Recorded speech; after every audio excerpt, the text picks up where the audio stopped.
코로나19 상황부터 살펴보겠습니다. 정부가 일상회복 2단계 전환을 유보하고 4주간의 특별 방역 대책을 시행하면서 재택치료를 확대하기로 했습니다.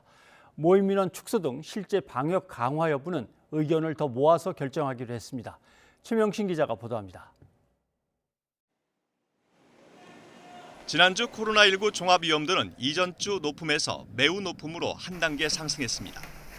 위중증 환자가 급증하면서 전국의 병상 가동률이 한계 상황에 이르자 정부는 일상회복 2단계로의 전환을 유보하고 앞으로 4주간 특별 방역 대책을 시행하기로 했습니다.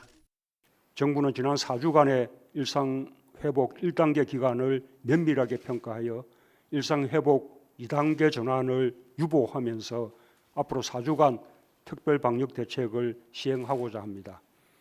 추가 접종 효과가 나타나는 4주 동안 현 수준을 유지하기 위해 시간을 벌겠다는 의미입니다.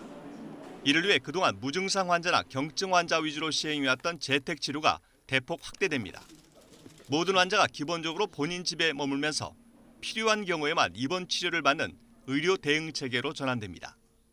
앞으로는 재택치료에 대한 동의 여부와 관계없이 모든 확진자가 기본으로 재택치료로 배정되며 입원 요인이 있는 경우에만 병상을 배정받게 됩니다. 정부는 생활치료센터 입소 사례와 비교해 재택치료 과정에서 드는 추가 비용을 따져본 뒤 생활지원금을 책정하기로 했습니다.